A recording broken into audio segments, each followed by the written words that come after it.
আল্লাহ তুমি থাইকো সহায় রাইখো দেশের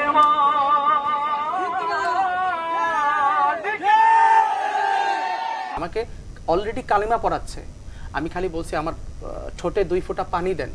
আমি এবং গুলি খাওয়ার পরে ওইখানটাতে তখন আমার মনে পড়লো যে আমার বাসার স্বজন, আমার বাচ্চা, আমার ওয়াইফ, আমার বাবা মা, আমার ভাই, আমি কাউকে তো বিদায় নিতে পারলাম না। আমি এভাবে চলে যাব? আমি কি আল্লাহকে সন্তুষ্ট করতে পারছি? আমি কি মৃত্যুর জন্য প্রস্তুত আদৌ? এক্স-রে রিপোর্টটার মধ্যে স্পষ্ট দেখা যাচ্ছে গুলিটা কোথায়, স্পষ্ট দেখা যাচ্ছে। তারা আমার শুধু আমার একদম বুক থেকে একদম পেট এবং নাভি নিচ পর্যন্ত, আমার একদম নিচ পর্যন্ত শুধুই আমার এটা পুরোটা কেটে ফেলছে।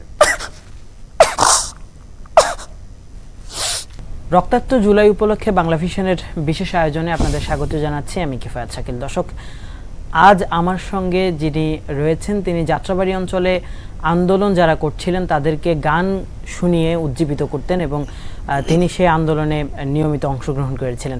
সেই আন্দোলনে অংশ নিয়ে পুলিশের গুলিতে তিনি গুলিবিদ্ধ হয়েছেন। শুধু গুলিবিদ্ধ হওয়াতেই কিন্তু সীমাবদ্ধ নয়, তারপর তিনি হাসপাতালে তার সঙ্গে চিকিৎসার নামে এক ধরনের অমানবিক আচরণ করা হয়েছিল। দর্শক, আমার সঙ্গে যিনি রয়েছেন তিনি হচ্ছেন শিল্পী হাফেজ মোহাম্মদ মুজাহিদুল ইসলাম। মুজাহিদুল ইসলাম, আপনাকে স্বাগত জানাচ্ছি আমাদের স্টুডিওতে। ধন্যবাদ। আসসালামু আলাইকুম রহমতুল্লাহ। আপনাকে অনেক ধন্যবাদ আমাকে আমন্ত্রণ করার জন্য এবং সেই সাথে বাংলা ভিশনকেও। আচ্ছা, আপনার অনেক গান আমরা ভিডিও দেখেছি, তখন আন্দোলনের সময় আপনি রাস্তায় দাঁড়িয়ে গান শোনাতেন মানুষজনকে। সেই গান শুনবো বা গানের গল্প শুনবো, তার আগে আমরা আপনার যে আহত হওয়া বা চিকিৎসার অব্যবস্থাপনা যেগুলো বলছিলেন সেটা একটু শুনতে চাই।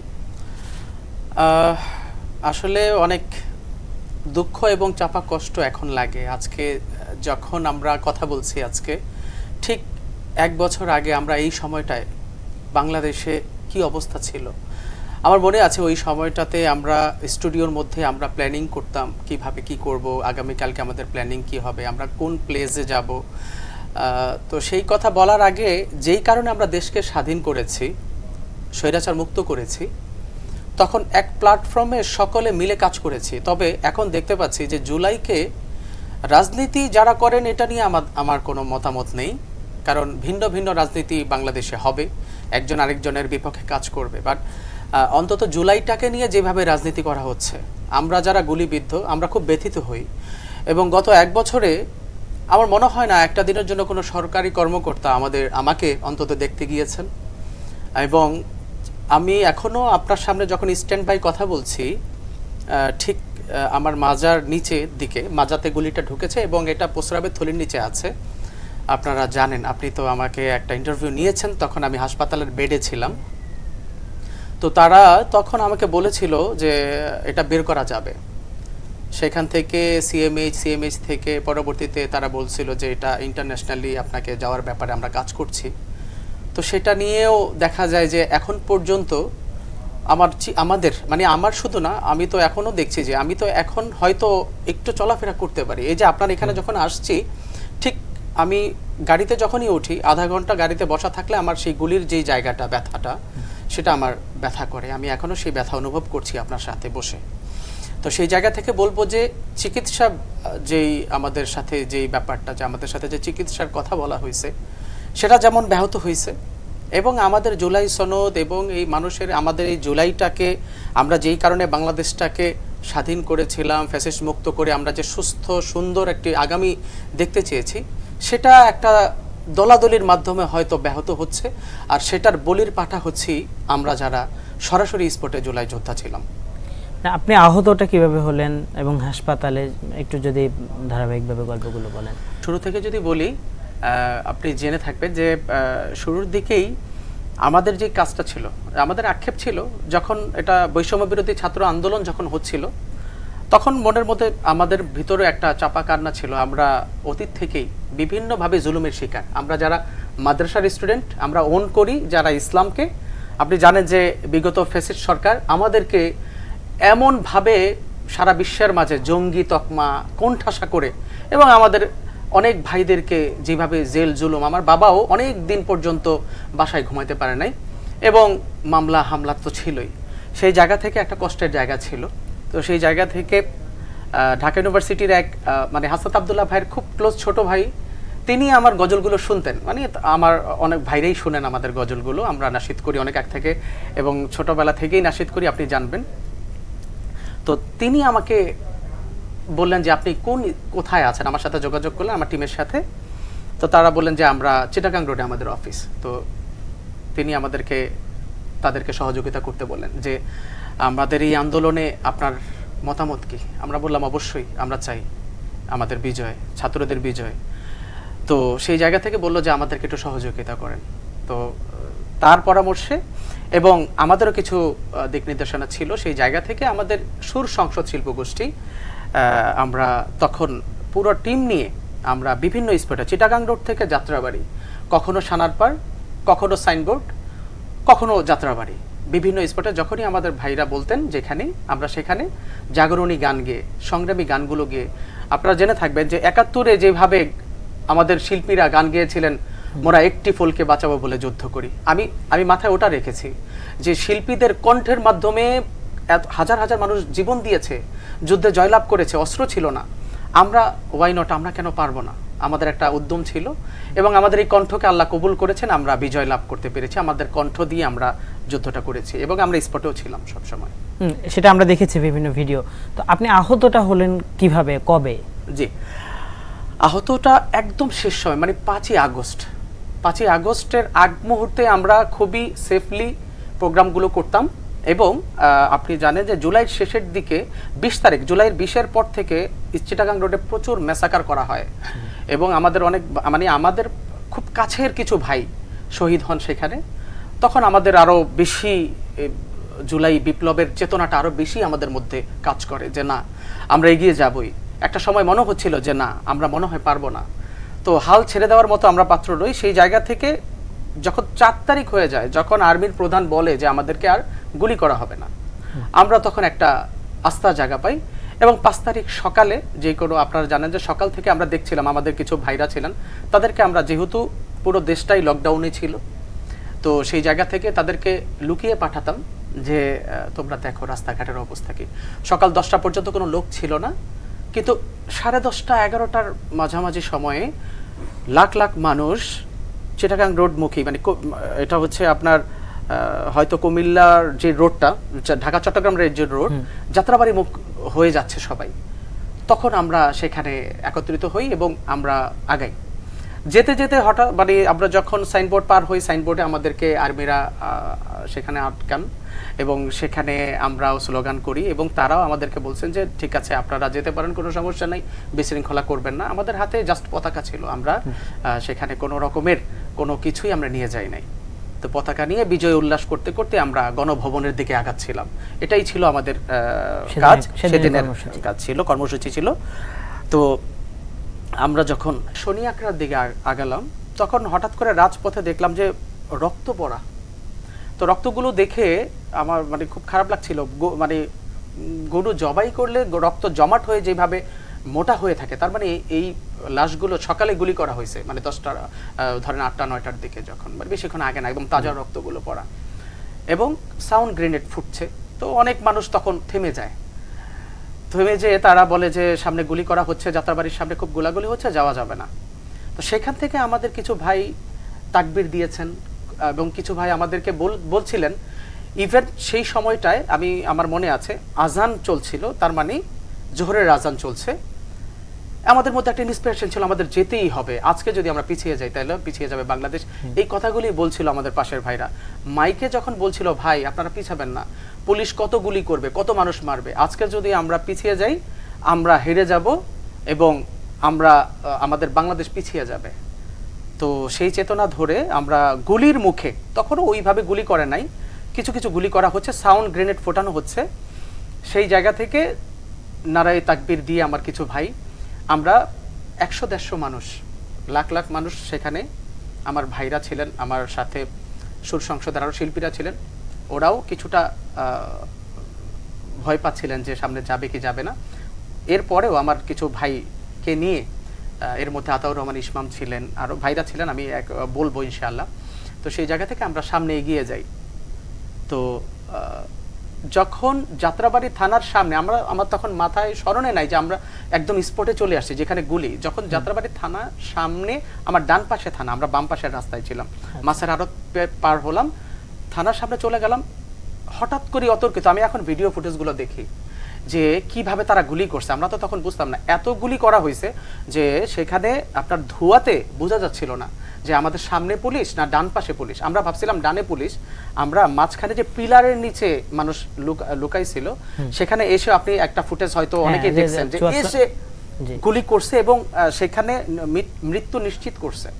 সেই জায়গাটাতে আমি ছিলাম, আমি অবাক হয়ে আল্লাহ তাআলা আমাকে বাঁচিয়ে রাখছেন। আমি খুবই মানে আবেগ আপ্লুত হয়ে যাই যে ওইখান থেকে বেঁচে ফিরেছি। সো ওইখানে আমি বসা ছিলাম, সামনে থেকে গুলি করা হচ্ছে, আমরা ধোঁয়ার কারণে দেখতে পাচ্ছিলাম না। এখন ভিডিওতে দেখি ডান পাশ এবং সামনেও আমাদের পুলিশ ছিল 20-25 গজ দূরে। তো সেখানে আমার একটা মাথায় ইয়ে ছিল, আমরা তো আন্দোলন করা মানুষ, যে গুলি টানা করার পরে কিছুক্ষণ পরে তারা ম্যাগাজিন শেষ হওয়ার পরে তারা একটু থামে, আবার ম্যাগাজিন লোড করে। তো আমি আমার সাথে যারা ছিল আমরা তো বিপদে পড়েই গেলাম। তো নিচে বসা অবস্থায় বললাম কেউ মাথাটা সেভ করেন, হাত পায়ে গুলি লাগলে আমরা বেঁচে ফিরবো। তো এর মধ্যেই অনেক আমার বোনরা আমার সাহসী বোনরা বাংলাদেশের, আমি বলতে চাই যে ছোট ছোট বোনরা সেখানে ছিলেন, তারা আহত হচ্ছে, তারা তো তাদের বুদ্ধি কম, তারা কখনো আন্দোলন করে নাই আমাদের মতো, কিভাবে সেভ করতে হবে, তাদের হাতে পায়ে গুলি লাগছে, আমাদের ভাইরা তাদেরকে ধরে নিয়ে যাচ্ছে, আমি দেখছি। সো এমতো অবস্থায় যখন গুলি একটু থামলো, তো আমি ভাবলাম যে ম্যাগাজিন শেষ হয়েছে, এখন দৌড় দেওয়া যাবে। সবাইকে আমি বললাম এবার দৌড় দেন, কিছুটা সময় আমরা পাবো। কিন্তু তারা যে গুলি বন্ধ করে আমাদেরকে দেখতে চাইছে যে আমরা কোথায় লুকাইছি, তো সেটা আমরা বুঝতে পারি নাই। যখন আমরা উঠে দৌড় দিব ঠিক সেই সময় আমাদেরকে টার্গেট করে ম্যাস কিলিং যাকে বলে। এবং যাত্রাবাড়িতে আপনারা জানেন যে 150-200 মানুষ একসাথে মারা হয়েছে, টেলিভিশনে হয়তো বলা হয়েছে 80 থেকে 100 জন। তো সেখানে আমাদের সামনেই ওই যে দৌড় দিলাম, আমার আশেপাশের কয়েকজন 3-4 জন সাথে সাথেই মাথায় গুলি আঘাত, আমরা তো দেখছি। হঠাৎ করেই আমার শরীরে একটা বাতাস লাগে, আমি ব্যথা পাই নাই, কিন্তু গুলি যখন লাগে আমার শরীরে একটা ধাক্কা লাগছে, আমি বুঝতে পারি নাই যে আমি গুলিবিদ্ধ। আমি দৌড়ের উপরে আছি, হঠাৎ করেই আমার মনে হলো যে আমাকে কোনো কারেন্টের খাম্বা বা কোনো একটা বড় কিছু দিয়ে আমার মাথার ব্রেনটে, আমার ব্যথা এখানে না, আমার ব্রেনটে আঘাত, এত জোরে আঘাত পেলাম, মৃত্যুর একটা যাকে বলে মৃত্যুর স্বাদ। এমন ভাবে আমি উড়ে যে রাস্তার পাশে পড়ে গেলাম। পরে আমি যখন পিছনে হাত আমার, তখন আমি হাতের বুঝতে পারি যে আমার এতটুকু একটা ফুটা আমার মাঝাতে হয়ে গেছে, অলরেডি আমি গুলিবিদ্ধ হয়েছি। আমি আর চিৎকার করে যে বলবো আমাকে কেউ বাঁচান, আমি পড়ে গেছি। এবং আমার এক ছোট ভাই শরীফ, যিনি সুর সংসদের একজন সদস্য, এবং সেই সাথে আতাউর রহমান ইসমাম ছিলেন সেখানে স্পটে, তারা আমাকে ধরাধরি করে সেখান থেকে একটা পাশের অটোতে উঠায় আর কি, একটা ভ্যানের মধ্যে, এই আর কি। তারপরে হাসপাতালে নেওয়ার ঘটনা, ভ্যানে যখন উঠাই তখন অলরেডি ভ্যানের উপরে একটা লাশ পড়া ছিল। আমার জ্ঞান তখন আছে, আমি কথা বলতে পারি না। একটা স্মৃতি আমি বাংলা ভিশনের পর্দায় বলতে চাই আমাদের বাঙালি বোনদের জন্য, তো আমি সেলুট জানাই সেই বোনকে। তখন আমার রক্ত বন্ধ হচ্ছিল না, অনেকের পায়ে গুলি লেগে মারা গেছে রক্তক্ষরণে। সো আমার ভাইদেরকে আমি বলছিলাম, যিনি আমার শরীফ যে পাশে ছিল আমার পরিচিত যেহেতু, আমি বলছিলাম শরীফ, আমি ওকে কানে কানে বলছিলাম যে যদি আমার রক্তটা বন্ধ করা না যায় আমাকে বাঁচানো সম্ভব না।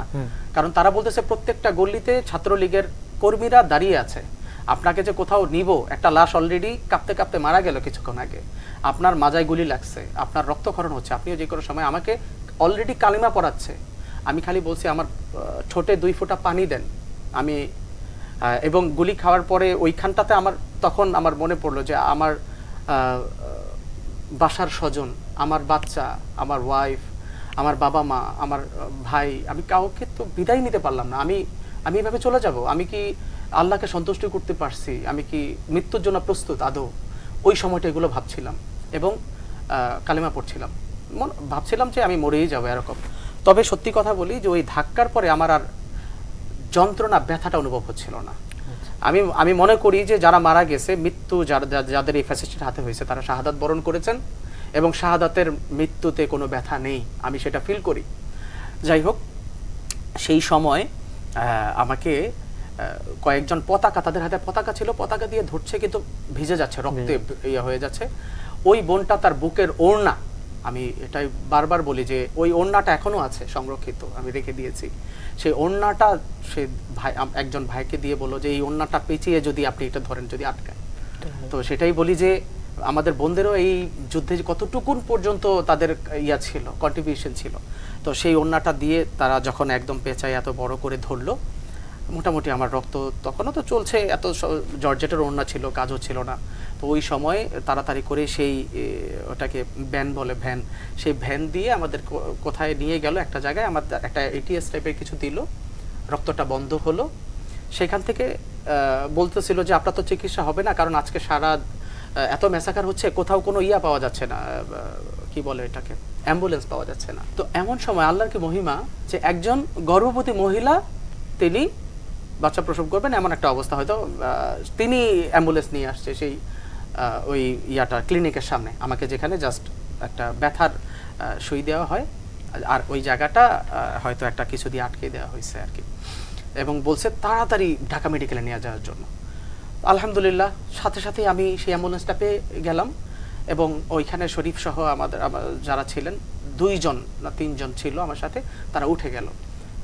গাড়ি চলছে, আমি তো উল্টিয়ে আছি, আমি তো আর এইভাবে শুইতে পারি না যেহেতু আমার মাজায় গুলি লাগছে। চলছে চলছে কিছুক্ষণ যাওয়ার পরে হঠাৎ করে গাড়ি থেমে গেল। তো শরীফ এবং ওরা জিজ্ঞেস করলো ভাই গাড়ি থামাইলেন কেন, আমার রুগী তো মারা যাচ্ছে, কি অবস্থা? তো বললো যে ভাই এই রাস্তা যাওয়া যাবে না, ঢাকা মেডিকেলের রাস্তা বন্ধ। কি হয়েছে? ছাত্রলীগ যুবলীগের লোকরা ওইখানে যারা মানে গুলিবিদ্ধ, তাদেরকে পাইলেই তারা মেরে ফেলতেছে, এমন একটা অবস্থা, আমরা রাস্তা চেঞ্জ করব। তো কি করব? দেন ড্রাইভারই একটা ইয়া করলো, কার সাথে কথা বলে তারা মিটফোর্ড হাসপাতালের একটা ইয়া নিল, এবং মিটফোর্ড হাসপাতালে আমাকে নিয়ে যাওয়া হয়। তো মিটফোর্ড হাসপাতালে যাওয়ার পর, ওইখান থেকে বলবো, মিটফোর্ড হাসপাতালে নিয়ে যাওয়ার পরই অলরেডি আমার স্বজন জেনে গেছে, ওইখানে আমার মামা শ্বশুর আসছেন, আমার চাস্তো ভাইরা আসছেন, তারা অলরেডি আসছেন।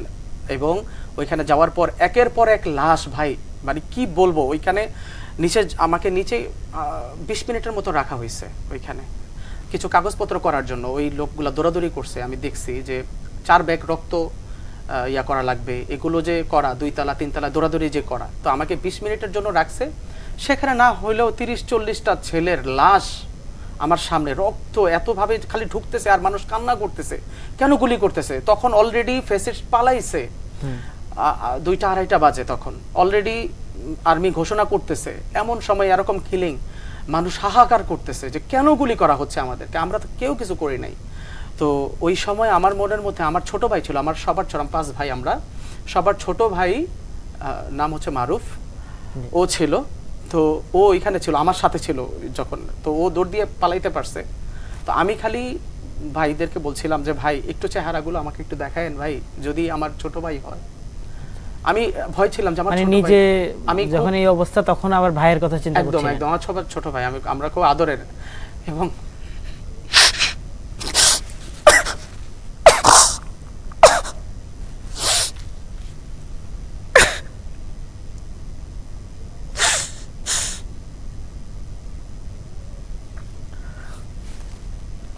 সরি ভাই,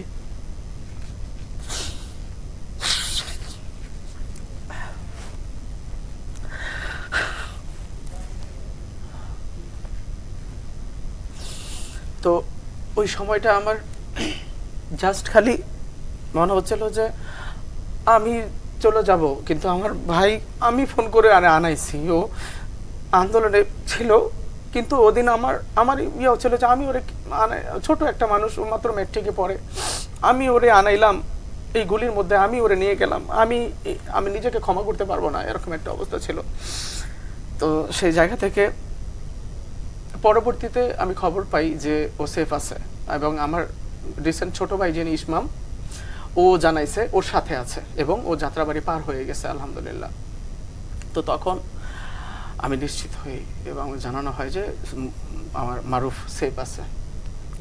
তো ওইখান থেকে আমি ভাবলাম যে যেহেতু আমি ইয়াতে বেঁচেই ফিরলাম, আমাকে তো চিকিৎসা করে আমার বুলেটটা বের করে ফেললে আলহামদুলিল্লাহ আমি বেঁচে যাব। ওইখান থেকে আমাকে অপারেশন থিয়েটারে নেওয়া হয় খুব তাড়াহুড়া করে, এবং তাদের যে অ্যাটিটিউড আমি দেখলাম যে আমাদেরকে যদি তারা সহযোগিতা করতেন, আমাদের অনেক জুলাই যোদ্ধা বেঁচে যেত। সামান্য পায়ে আঘাত খাইছে, তারা শুধু হাত কেটে ফেলা, পেট কেটে ফেলা, কলিজা ছিঁড়ে ফেলা, এমন ঘটনা ঘটছে মিডফোর্টে, এটা আপনারা খোঁজখবর নিয়ে দেখবেন। তো আমাকে আমার আগের যিনি ছিল তাকে কলিজা কেটে ফেলা হয়েছে, বলছে তার কলিজাতে আঘাত খাইছে এবং সে পরে আর বাঁচতে পারে না, আমি জানি সেই রাতেই মারা গেছে। আমার আগের যিনি রোগী ছিলেন তারপরে আমাকে ঢোকানো হয়েছে।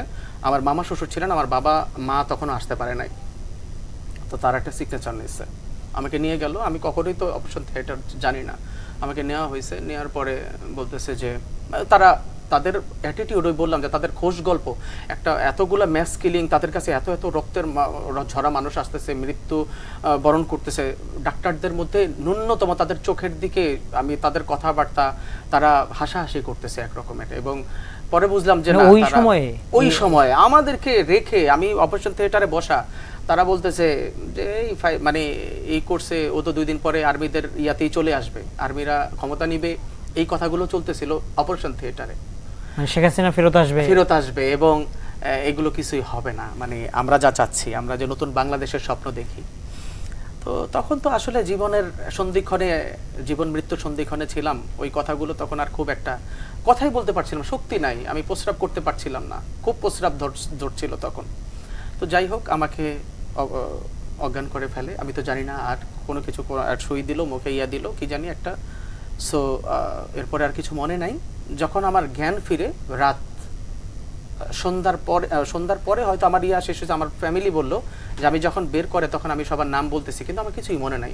আমি বলতেছি আমার বাবার নাম, বাবাকে বলতেছি, আম্মাকে বলতেছি, ওদেরকে বলতেছি ইসমাম কেমন, তোরা ভালো আছিস, কারো গুলি লাগছে কিনা।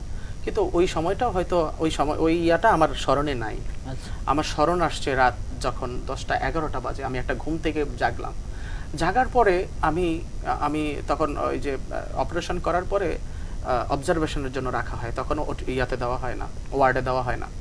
তো অবজারভেশন যে রুমটা আছে, ওই রুমে একেবারে যারা একেবারে মৃত্যুর সন্ধিক্ষণে চিৎকার করছে। আমি খালি চোখটা, যখন আমার জ্ঞান ফিরছে, আমার পাশে কেউ নাই, আমার আত্মীয় স্বজনরা কেউ নাই, ওইখানে কেউ ঢুকতে দেয় না, এরকম একটা বিষয়। আমি তাকাই তো এদিকে ঘুরতে পারছি না, আমি শুধু ও মা গো, ও বাবা গো, এরকম চিৎকার শুনছি, এরকম চিৎকার করতেছে। তখন বুঝতেছি যে গুলির রোগীগুলো চিৎকার করতেছে একটু পরপর, মানে এত বিকট শব্দ, মানে আমি আরো বেশি, আমি এমনি অসুস্থ, গুলির রোগী, আমি আরো বেশি অসুস্থ হয়ে যাচ্ছিলাম। আমার কাছে মনে হচ্ছিল আমি কবরে আছি, আমার কখন সকাল হবে, আমার ফ্যামিলি কোথায়, আমার মা কোথায়, আমার বাবা কোথায়, আমার ওয়াইফ কোথায়, আমার সন্তানরা কোথায়, ওদেরকে দেখতে মন চাচ্ছিল। কিন্তু আমি তখনও জানি না যে আমার সাথে এত বড় একটা অন্যায় করা হয়েছে, একটা অপচিকিৎসা করা হয়েছে আমাকে। আমার গুলি মাজার থেকে একটু নিচে লাগছে, এবং আমার গুলিটা প্রস্রাবের থলির নিচে আছে, কুরকুরের হাড্ডির মধ্যে লাগানো। সেটা স্পষ্ট, আমি ইয়াটা নিয়ে আসতে ভুলে গেছি, একটা জায়গা থেকে আসছি, বাসা থেকে আসলে যে রিপোর্টটা দেখলে, ওইখানে এক্সরে রিপোর্টটার মধ্যে স্পষ্ট দেখা যাচ্ছে গুলিটা কোথায়, স্পষ্ট দেখা যাচ্ছে। তারা আমার শুধু আমার একদম বুক থেকে একদম পেট এবং নাভি নিচ পর্যন্ত, আমার একদম নিচ পর্যন্ত শুধুই আমার এটা পুরোটা কেটে ফেলছে, এবং 30টা সিঁড়ি লাগছে। এটা আমার কেটে আমি যে বাঁচবো, আমার আর গুলির ব্যথার আর কোনো ব্যথা নাই, আমার এটার ব্যথায় আমার জীবন তখন আরো বিপন্ন হয়ে যায়। গুলি কি বের হয়েছিল এটা করে? আমার গুলি এখন আপনার সাথে বসা, যখন আমার গুলি এখনো ভিতরে, আমার গুলির তারা সন্ধানই পায় নাই। এবং পরবর্তীতে সকালে যখন আমার ফ্যামিলি এসে তাদেরকে জিজ্ঞাসাবাদ করছে যে আমার ছেলের পেট কেন কাটা হয়েছে, এটা ডাক্তারি কি ভাষা, তার বুক কেন কাটা হয়েছে, পেট কেন কাটা হয়েছে, আপনার যদি গুলি লাগছে নিচে, আপনি নিচ পেটটা কাটতে পারলে আমি বুঝতাম যে না ঠিক আছে, আপনি উপরে কাটার কারণ কি। তারা বলতেছে যে তাদের একটা কি বলে যে তারা ভাবতেছিল তারা যে উপরে গেছে কিনা গুলিটা, মানে এক রকমের যাচ্ছা তাই তারা একটা উত্তর দিয়েছে। তো তখন বুঝতে পারছি আমি, এবং তারাও চাচ্ছিল যে আমাদেরকে চিরপঙ্গু করা, আমরা আন্দোলনকারী যারা আছি, আমাদেরকে একটা চিরজীবনের জন্য, আমি এখন মানে জোরে কথা বলতে পারি না, আমি ঠিকমতো দৌড়াতে পারি না, আমি আর কখনোই খেলতে পারবো না, আমার গুলি বের করা যায় নাই, এবং আমার বাম পাশটা কখনো শক্তি পাই না। তো এরকম করে, এবং আমার এই পেটের কারণে আমি ঠিকমতো হাঁচি দিতে পারি না, নিঃশ্বাস নিতে পারি না।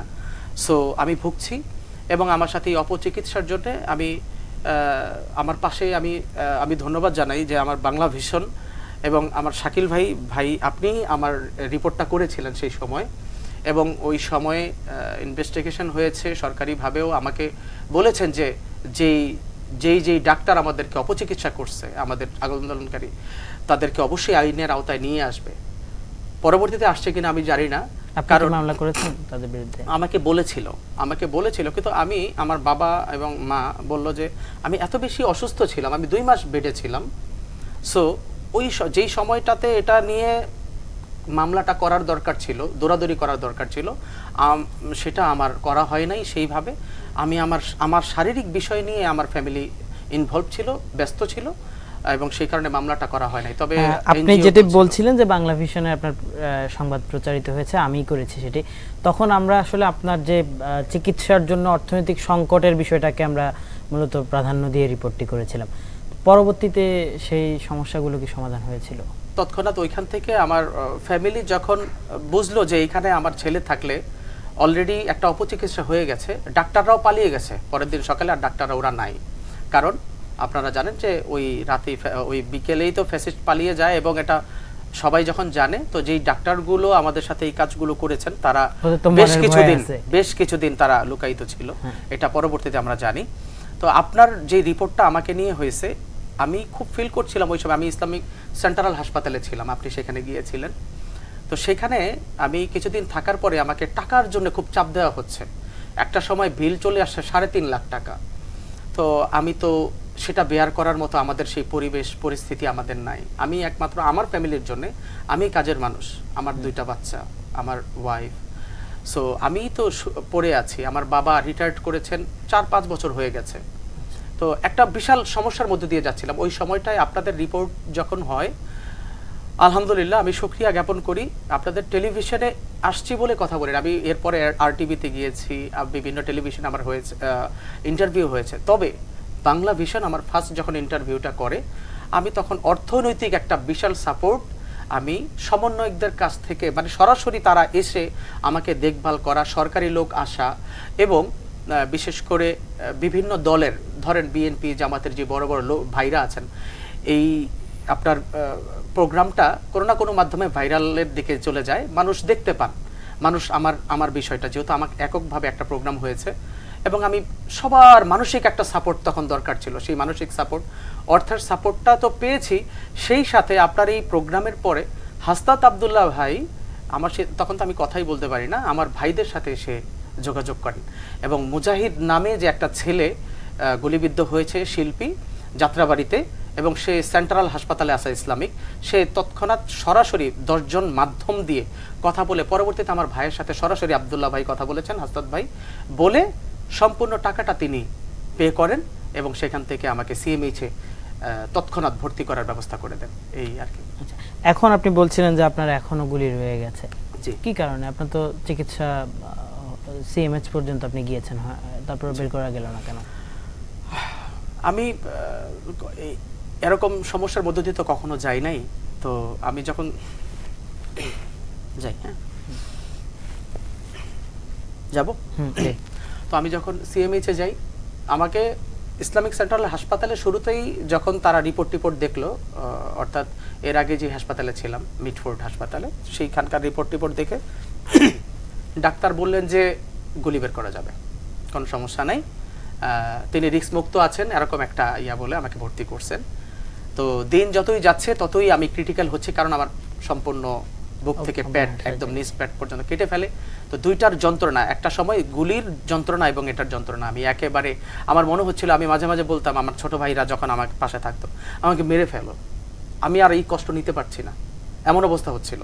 আমাকে পেথেটিন দাও, আমাকে বারবার, এবং ইভেন দিনে 5টা পেথেটিন দিয়েও আমাকে, পেথেটিন এমন একটা ঔষধ, আপনারা জানেন হয়তো, যারা সুশীল ভাইরা আছেন জানবেন, ডাক্তার ভাইরা জানবেন, যে এটাই সর্বশেষ ঔষধ, যে আপনার শরীর হাড্ডি ভেঙে গেলেও পেথেটিন দিলে সেই ভাঙার ব্যথাটাও থাকে না। ওই 2 ঘন্টা থেকে 3 ঘন্টা আপনার শরীরের কোনো ব্যথাই থাকে না। তবে এটা একটা নেশা জাতীয় দ্রব্য, এটা বেশি দিলে এটা রোগীর শরীর খারাপ হয়ে যায়। এরপরে এটা দৈনিক, যেখানে একবার দেওয়ার কথা সেখানে 5 বার পর্যন্ত দিয়েছেন। আমি চিৎকার করতাম ব্যথায়, আমি খুব, মানে ইভেন তাদের টিভি ভাঙচুর করেছি, এমন অবস্থা, ব্যথায়, যন্ত্রণায়। তারা আমাকে দেখছে না, ওষুধ দিচ্ছে না, আমার খোঁজ খবর নিচ্ছে না। সো আমার শরীরে এত বেশি আমার ঔষধ ছিল, আমি কোনো সাধারণ জ্ঞান আমার মধ্যে ছিল না, আমি পাগল হয়ে গিয়েছিলাম। তো সেইখান থেকে যখন আব্দুল্লাহ ভাই সিএমএইচে আমাকে রিলিজ করে দেন, সেখানে আমার গুলি বের করতে পারছে না। তারা বলছে যে একটা ক্রিটিক্যাল জায়গায় আছে, এখান থেকে যদি গুলি বের করার জন্য আমরা কাজ করি, আপনার বাম পাশটা অবশ হয়ে যেতে পারে, সারা জীবনের জন্য পাটা হারাইতে পারেন, বিভিন্ন কথাবার্তা। সিএমএইচে যাওয়ার পরে তারাও দেখার পরে বলল যে বের করা যাবে, তবে বাংলাদেশ এটার চিকিৎসা কতটুকু ঠিক এরকমই বলছিল। আমি যেভাবে বলছি যে এটা বাহিরেও হইতে পারে, কিংবা বাহিরে গেলেও কখনো হবে কি হবে না, এরকম একটা অবস্থা। তো কখনো বলছে, এখনো বলতেছে, আমি এখনো যখন সিএমএইচে যাই এখনো বলে যে তো আমি যে বাহিরে যে একটু সহযোগিতা, আমার কথা হচ্ছে যে আমার গুলিটা এখনো ভিতরে। শুরুর দিকে ডাক্তাররা বলছিল এটা আপনার অনেকেই গুলি নিয়ে বসবাস করে, সমস্যা হয় না, আপনারও হবে না। কিন্তু আমি আপনার এখানে আসার অবধি আমি গাড়িতে বসতে পারছিলাম না, কখনো দাঁড়ায় থাকতে হয়, আমি বেশিক্ষণ বসতে পারি না, কিছুক্ষণ পর পর আমি মাজা টান করতে হয়, প্রচণ্ড ব্যথার ভিতর দিয়ে যাই। তো এই জন্য মাঝে মাঝে আমি সিএমএইচে দেখা করি, কথা বলি এবং তাদের চিকিৎসা নেই, যেহেতু আমাদের জন্য এখানে ফ্রি অফ কস্ট কোনো ইয়া লাগে না। তবে সিএমএইচটা আমাদের অনেক দূরে, আমার খুব কষ্ট করে যেতে হয় সেখানে। তো এই জন্য বললাম যে আমাদের স্বাস্থ্য কার্ডটার কথা আজকে 1 বছর হয়ে গেছে। আজকে যারা আমাদের দায়িত্বে যেই স্বাস্থ্যমন্ত্রী আছেন বা সম্পাদক উপদেষ্টা আছেন, যারাই আছেন, তারা কি আমাদের সেই খোঁজ খবর নিচ্ছে আমরা কিভাবে কি করছি? যদি কার্ড থাকতো আমরা যে কোনো হাসপাতাল থেকে আমাদের যখনই ব্যথা হইতো আমরা সুচিকিৎসাটা পেতাম। এখন কিছু হলে সেই সিএমএইচে যাইতে আমার 3 ঘন্টা লাগে, এরপরে হচ্ছে অনেক ভাড়া, যেতে আসতে মোটামুটি 2-3 হাজার টাকা ভাড়া চলে যায়। তো এই বিষয়গুলো আমাকে খুব পোহাচ্ছে এবং সেখানেও আমি নিয়মিত যোগাযোগ করছি। তারা একটা সময় আমাকে বলছিল যে আপনাকে সিঙ্গাপুরে যাওয়ার ব্যাপারে আমরা কথা বলছি, কাগজপত্র আমাকে কিছু দিয়েছে এবং তারা, এটা হচ্ছে শুরুর 3 মাসের কথা বলছি, তখন আমাকে একটা বলছিল যে দেখেন আপনি ক্রিটিক্যাল রোগী এবং অনেক গুলিবিদ্ধদেরকে বাইরে যাওয়ার ব্যাপারে সরকার চিকিৎসার ব্যাপারে কথা বলছেন এবং ব্যবস্থা নিচ্ছেন, আপনাকেও আমরা সেই ব্যবস্থাটা করে দিব। কিন্তু ওটা পরবর্তীতে এখন অবধি তো এখন তো আমাদেরকে ভুলেই গেছে, এখন কোনো সেরকম সম্ভাবনা নেই।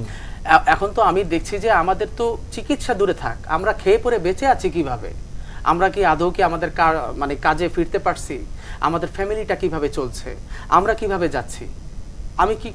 আমার মনে হয় যে আমাদের এই যে এই জুলাই বিপ্লবটা আমরা তো করেছি একদম আল্লাহর জন্যে, আল্লাহর দ্বীনের জন্যে, মানুষের কল্যাণে এবং একটি সুস্থ সুন্দর বাংলাদেশের বিনির্মাণের লক্ষ্যে। আমরা কখনো টাকার জন্য এই যুদ্ধ করি নাই, বাট যে দেশের জন্য এত কিছু করলাম, জীবন বাজি রাখলাম, রক্ত দিয়েছি, আজকে গুলি নিয়ে ঘুরছি, এই দেশে যাদেরকে আমরা বসিয়েছি তারা তো আমাদেরকে একটু মাথায় হাত বুলাবে, বলবে আপনাদের পাশে আমরা আছি, কিন্তু সেটা কি করছে আমাদের এই উপদেষ্টারা? এটাই আপনাদের কাছে প্রশ্ন। সেই 1 বছর হতে যাচ্ছে আপনি গুলি খাওয়ার, 1 বছর পরে এসে এখনকার অবস্থা নিয়ে আপনার অবজারভেশন কি? শুরুর দিকে ভালো ছিল।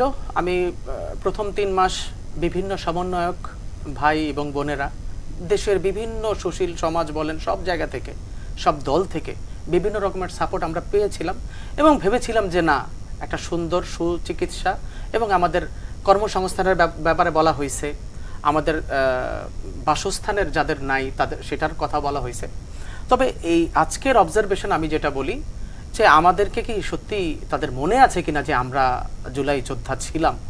1 বছর আগে এরকম একটা গণহত্যা হয়েছে বাংলাদেশে, একটা ম্যাসাকার হয়েছে এবং একটি ফ্যাসিস্ট এত বড় স্বৈরাচারকে আমরা আমাদের জীবনের রক্তের বিনিময়ে আমরা তাদের বিতাড়িত করেছি।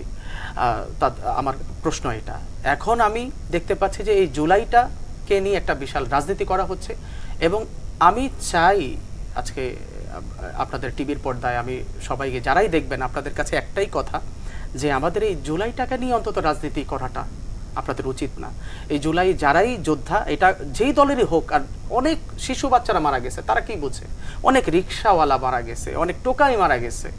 সো আপনারা তাদের সুচিকিৎসার ব্যবস্থা করেন, যারা বেঁচে আছে, যারা মারা গেছে তাদের ফ্যামিলির চাকরির ব্যবস্থা করেন, বাসস্থানের ব্যবস্থা করে দেন এবং আমাদের খোঁজ খবর রাখেন। আমাদেরকে নিয়ে দলাদলি করেন না, আমি কোন দল করি, আমি বিএনপি করি, জামাত করি বা অন্য দল করি, এই কারণে আমাকে করা যাবে না, আর ওটা করে ওই জন্য করা যাবে, এই ধরনের যে একটা বিশাল আমাদের মধ্যে যে একটা কমপ্লিকেটেড একটা জায়গা তৈরি হয়েছে, তো এটা থেকে আমি রেহাই চাই। আমরা জুলাই যোদ্ধা হিসেবেই বাঁচতে চাই এবং গর্ব করেই বাঁচতে চাই যে একজন আমি জুলাই যোদ্ধা। আচ্ছা, আমরা শেষ করব। আপনি সেই সময় আন্দোলনে অনেক গান গেয়েছেন, যেগুলো আমরা সামাজিক যোগাযোগ মাধ্যমে দেখেছি। তো আমাদের দর্শকদের উদ্দেশ্যে সেই সময়কার একটু গানকে আমরা স্মৃতিচারণ করে গান শুনতে শুনতে আমরা বিদায় নিতে চাই। আলহামদুলিল্লাহ, এটা আমাদের মূল কাজ ছিল। তবে আমরা আন্দোলনের সব কিছুর সাথেই জড়িত ছিলাম। যখনই আমরা জানতাম যে ঢাকা চট্টগ্রাম মহাসড়কটা যদি বন্ধ করা যায় তাহলে সরকারের উপর, সেই স্বৈরাচারের উপর চাপ প্রয়োগ করা যাবে। আমরা সেখানে আন্দোলনরত অবস্থায় ছিলাম এবং প্রত্যেকটা পয়েন্টে আমরা বিভিন্নভাবে সংগ্রামী গানগুলো গেতাম, রণাঙ্গনের গানগুলো গেতাম। তো ছোট্ট করে আমি অসুস্থ, আপনি জানেন আমি অসুস্থ, অনেক অসুস্থ, এবং তারপরেও আসতে পেরেছি। আপনি আমার জন্য অনেক অপেক্ষা করেছেন, আমি সময় মতো আসতে পারি নাই। তো সেই জন্য অল্প একটু, আপনি যেহেতু বলেছেন, আমরা একটু করি। জি, অনেকগুলো নাচিদ করতাম, অনেক গান করতাম, এর মধ্যে একটা পরিচিত গান দিয়ে শুরু করি।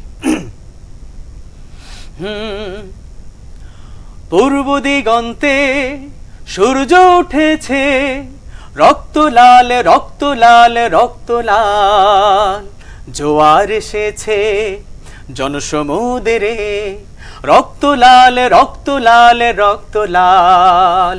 পূর্ব দিগন্তে সূর্য উঠেছে, রক্ত লাল রক্ত লাল রক্ত লাল, জোয়ার এসেছে জনসমুদ্রে, রক্ত লাল রক্ত লাল রক্ত লাল।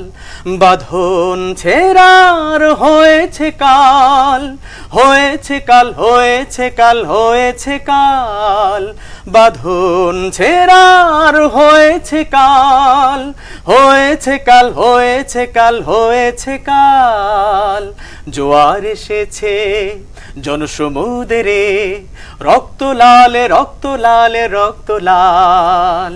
পূর্ব দিগন্তে সূর্য উঠেছে, রক্ত লাল রক্ত লাল রক্ত লাল, জোয়ার এসেছে জনসমুদ্রে, রক্ত লাল রক্ত লাল রক্ত লাল, রক্ত লাল রক্ত লাল রক্ত লাল। এই গানগুলো যখন গাইতেন ওখানে মানুষের মধ্যে কেমন উজ্জীবন? আমি সেটাই বলছিলাম, যে শুরুর দিকে বলেছিলাম যে আমি ৭১ দেখিনি, আমি দেখেছি ২৪ জুলাই। সো আমি ছোটবেলায় দেখতাম যে মোরা একটি ফুলকে বাঁচাবো বলে যুদ্ধ করে, এই গজল, এই গানগুলো যখন করতো, মুভিতে দেখানো হইতো, তো আমি শুনতাম যে এই গানগুলোর মাধ্যমে মানুষ আবেগে জীবন বিকিয়ে দিয়েছে দেশের জন্য। আমি তাই দেখেছি, আপনি তো দেখেছেন যে গুলির মুখে আমাদের নিরস্ত্র ভাইরা, পুলিশ বলছিল তখনকার সেই ফ্যাসিস্ট স্বরাষ্ট্রমন্ত্রীর কাছে যে একজনকে গুলি করি একজনই মরে, বাকিরা আর পিছু পা হয় না। আমি মনে করি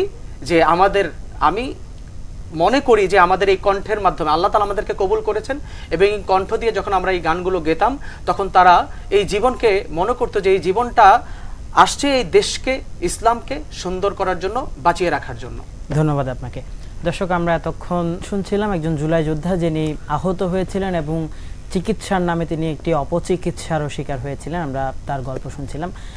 তিনি যেমনটি প্রত্যাশা করছিলেন যে বাংলাদেশ, জুলাই পরবর্তী বাংলাদেশ তারা যেমনটি চেয়েছেন, আমরাও আশা করি তেমন বাংলাদেশই হবে, একটি সুখী সমৃদ্ধ বাংলাদেশ হবে।